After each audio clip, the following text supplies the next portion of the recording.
Would you say Quantum is probably the weakest movie of the bunch?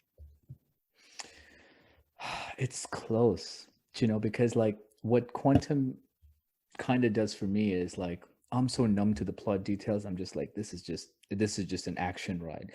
Sometimes I'm able to kind of turn my mind off and just enjoy the movie because if nothing else, James Bond's movies, the whole franchise, is still one of the most more, I should say, watchable experiences in theaters, given the lights, the cinematography, the on-location shoots, the amount of money they spend on jet setting from location to location and filming there.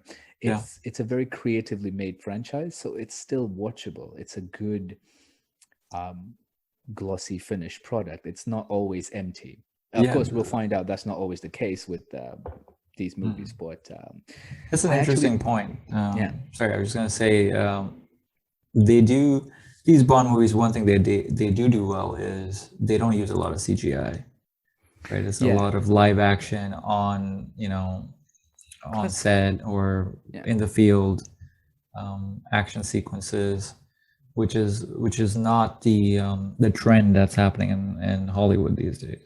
oh yeah. Don't get me started on Hollywood's over reliance on CGI because it single handedly ruined some great movie ideas that even back in the day just weren't ready for the CGIfication um, of the main characters or big parts in the movie. And yeah, I mean, there's numerous movies I can point out, but I love that, mate. Like, I love classical movie making techniques. I'm a huge fan for like practical effects, and I'm very, very picky with CGI. There's not a lot of it that looks good. It's very obvious. Yeah, because That's a it throws whole. you off. It throws you off completely, It takes right? you out of the immersion, absolutely. You can immediately tell that this is not reality, And this is a right? whole separate topic we can bang on about Yeah, maybe we should do a whole podcast on this. CGI, yeah, in movies and when it's good and when it's bad. And I just want to quickly shout out to all the underpaid and overworked animators and CGI artists out there.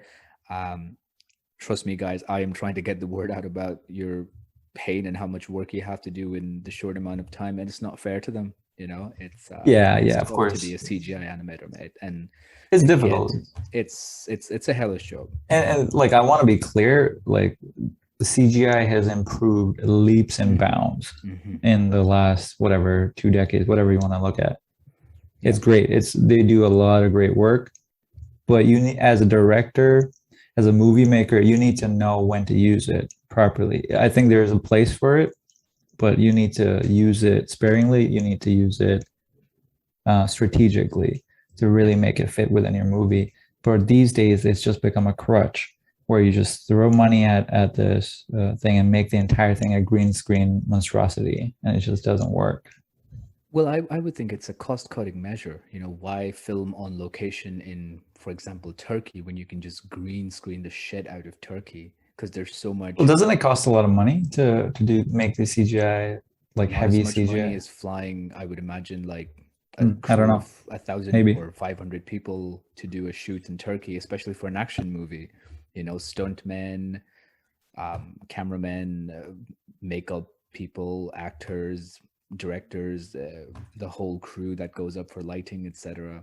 Yeah, Like and just it's if you, more yeah, difficult. It's more difficult to get people physically there, definitely, and organize them logistically, and actually go shoot it, deal with the elements, yeah, right? The lighting, etc. It's definitely yeah, more because difficult. like not always do you plan your shoots for certain days, and not always will you get the weather you want. So I think that's another reason they choose to sometimes say, okay, our shooting dates are falling in line with an unfavorable time of the year. So what we're going to do is we're just going to get CGI animators to do this entire sequence. And, if you don't give them enough time and you have only like a team of 10, 15 people to do a scene of, I don't know, 5 minutes, it's a lot of work, mate. Like you need hundreds of workers to do that well. And there are movies where it's really well done. Like you cannot even tell. And you're just, at the end, you're like, wow, that was CGI. That was amazing.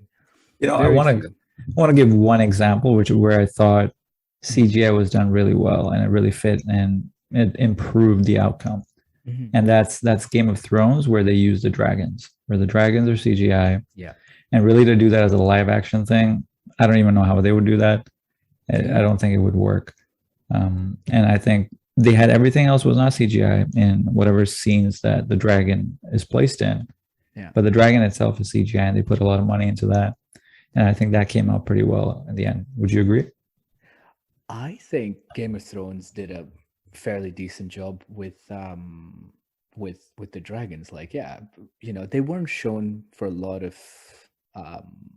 in a lot of well lit scenes. I would say, like maybe they were little, so it didn't have to animate the whole beast in scale. Well, But like towards at the the end of the end, series, they yeah, definitely did do that, though. yeah. But these are tricks, right? They use these tricks to kind of obscure CGI. They always show it in the dark. No, they definitely had scenes. You could be right. Yeah, Like but in a lot of scenes that they did do these tricks to obscure it, not show the whole thing, yeah.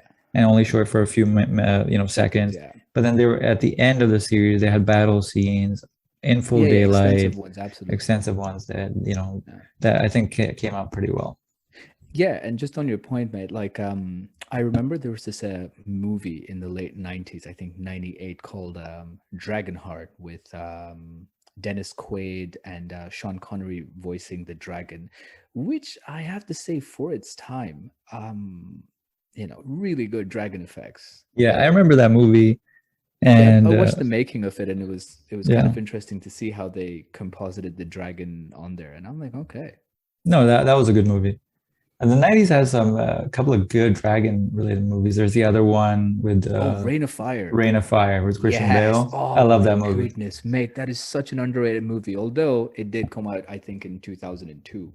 Oh, is it? It seems like a 99. '90s movie Actually, I though. think maybe 99. Let me check. 99? Yeah, 2002. 2002. 2002. Okay. Yeah. Okay. Nate, that is an underrated movie if I've ever watched one. Great plot. Great plot. Original. Very Yeah, original plot. very underrated. Almost nobody knows about it. Yeah. If Um, somebody has a dragon fetish out there, be sure to check out Dragonheart and Rain of Fire. A couple of good flicks. yeah, yeah. So, And I'm glad they didn't make any sequels out oh, of thank that. goodness. No.